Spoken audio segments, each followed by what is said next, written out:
आदरणीय किसान भाइयों, आज हम खेती पे कुछ चर्चा करने जा रहे हैं। लेकिन चर्चा से पहले मैं अपना परिचय दे रहा हूँ। मेरा नाम रमेश चंद्र मौर्य है। मैं बेलहरा बाराबंकी यूपी का रहने वाला हूँ। मैंने 1974 में पत्थर कॉलेज, जो UP institute of agriculture science के नाम से चलता था, कानपुर का, वहाँ से मैंने BSc किया था। आज वो CSA के नाम से चल रहा है। पढ़ाई के बाद मैंने खेती की और खेती पे ही अपना जीवन समर्पण किया। आज जो हम खेती की चर्चा कर रहे हैं, उसमें हम सभी जानते हैं कि हमारे पूर्वज भी खेती करते थे और आज हम भी खेती कर रहे हैं। लेकिन जो हम खेती करते हैं, ज़्यादातर किसान वो ज़्यादातर अपने पड़ोसी को देखकर खेती करते हैं। स्वयं की जानकारी न होने के कारण खेती में तरह तरह की परेशानियाँ आती रहती हैं।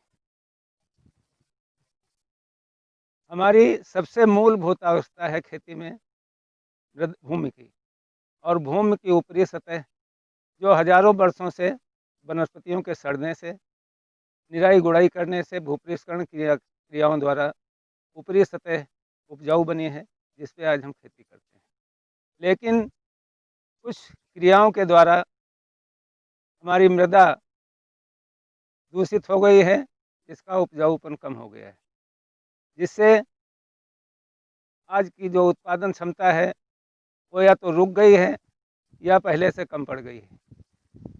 इसके मुख्य कारण है, नंबर 1, जुताई। जुताई पहले बैलों से होती थी। बैल हमारे 4 पैर होते थे, उनका वजन बहुत हल्का होता था, ज़मीन पे दबाव नहीं पड़ता था।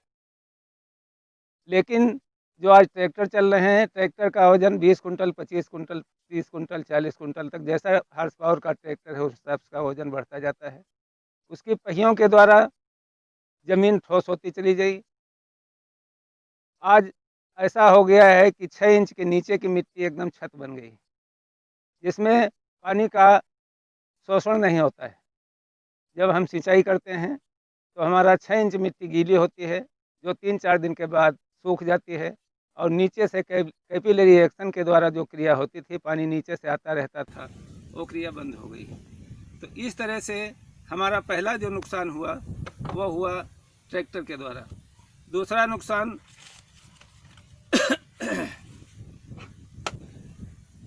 उर्वरक और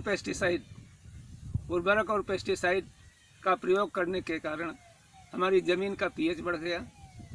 ज़मीन की जो संरचना थी, संरचना बिगड़ गई। साथ ही साथ जो ज़मीन के तत्व थे, वो सारे तत्व धीरे धीरे समाप्त हो गए। हमारी जो फसल होती है, उस फसल के द्वारा हमारा भोजन बनता है। जो हम भोजन करते हैं उसमें सारे तत्व होना जरूरी है।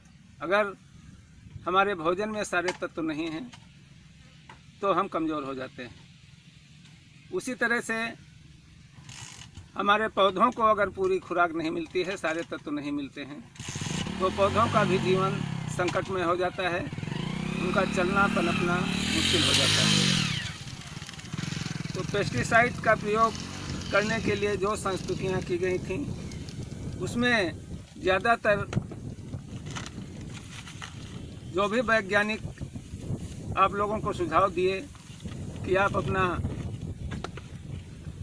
खेती करने से पहले कम से कम 200 कुंटल प्रति हेक्टेयर के हिसाब से सड़ी गोबर की खाद, ढैंचा का प्रयोग करें हरी खाद के लिए, कंपोस्ट खाद, वर्मी कंपोस्ट, नीम की खली, सरसों की खली, महुआ की खली, इन खादों के द्वारा जैविक अंश ज़मीन में बढ़ाया जाए, क्योंकि इनकी कमी से हमारे भूमि में जीवांश की मात्रा कम हो जाती है। और जीवांश एक ऐसा तत्व है जो बैक्टीरिया का भोजन है। हमारे ज़मीन में सूक्ष्म जीवाणुओं का होना बहुत आवश्यक है। ये जो हम तत्व देते हैं उनको घुलनशील बनाते हैं, और वो घुलनशील होने के बाद ऑस्मोसिस क्रिया द्वारा पौधों को उपलब्ध होते हैं। कहने का मतलब ये है कि ऑस्मोसिस क्रिया वो क्रिया है जिसमें पतला घोल गाढ़े घोल की तरफ बढ़ता है। उदाहरण के लिए अगर हम किशमिश लेते हैं और उसको पानी में डाल देते हैं तो किशमिश फूल जाती है, क्योंकि किशमिश के अंदर गाढ़ा घोल है और पानी पतला है, इसलिए पानी किशमिश के अंदर चला जाता है ऑस्मोसिस क्रिया के द्वारा। यदि इसको हम जलाव में डालते हैं तो किशमिश नहीं फूलती, किशमिश सूखी रहती है, क्योंकि बाहर गाढ़ा घोल है और किशमिश के अंदर भी गाढ़ा घोल है, इसलिए ऑस्मोसिस क्रिया के बजाय रीऑस्मोसिस होने लगता है और किशमिश कुछ और सूख जाती है। दोस्तों, हमारे पौधे की जड़ के आखिरी छोर पर एक गांठ होती है जिसको मूल कैप कहते हैं। वह मूल कैप के अंदर गाढ़ा घोल भरा रहता है, ज़मीन में पतला घोल होता है। वो गाढ़ा घोल ज़मीन के पतले घोल को अपने अंदर खींचता है, जिससे पौधा भोजन खींचता है और अपना जीवन चलाता है। बात कर रहे थे जीवाणु की। जीवाणु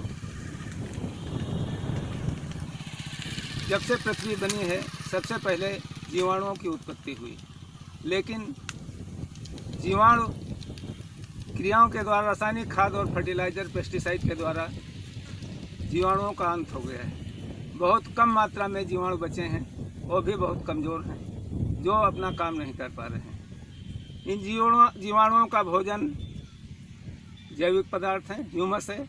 ह्यूमस अगर ज़मीन में नहीं है तो जीवाणुओं का भोजन नहीं, और अगर जीवाणुओं को भोजन नहीं है तो जीवाणुओं का जिंदा रहना और सही तरह से कार्य करना दोनों मुश्किल है। भाइयों, खेती के लिए ह्यूमस की चीज़ें खेत में डालना आवश्यक है, लेकिन आज समस्या यह है कि जानवर छुट्टा घूम रहे हैं। कोई भी किसान जानवर पालना नहीं चाहता है। गोबर की खाद की मात्रा बिल्कुल ख़त्म हो गई है। ज़्यादा फसलें लेने के कारण आज किसान खेत खाली नहीं छोड़ पा रहा है, सनई ढांचा का प्रयोग नहीं कर पा रहा है। सूक्ष्म जीवाणुओं के बढ़ाने के लिए बहुत सी कंपनियां सूक्ष्म जीवाणु बना रही हैं। सरकारी विभाग द्वारा भी जीवाणु खाद बनाई जा रही है। ये जैविक उर्वरक है, लेकिन इनकी एक्सपायरी मात्र 6 महीने की होती है। जब तक फैक्ट्री से बनने के बाद मार्केट में आता है और किसान तक पहुंचता है, तब तक एक्सपायर हो जाता है और किसान को डालने से पहले ही इसका काम ख़त्म हो जाता है। यही सोच लेके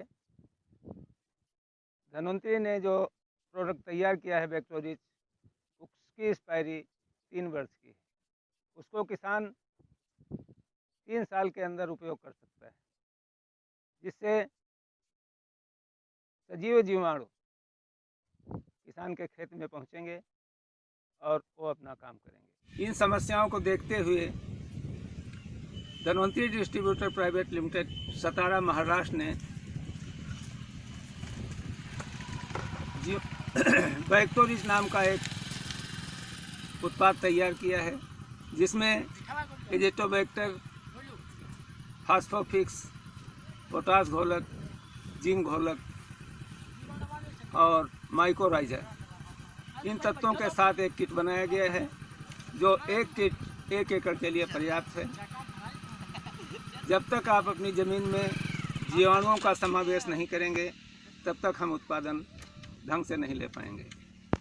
इसलिए हमारी सलाह है कि कोई भी फसल करने से पहले अपनी फसल में या तो गोबर की खाद, कंपोस्ट खाद या समय निकाल के सनई ढांचा का प्रयोग करें।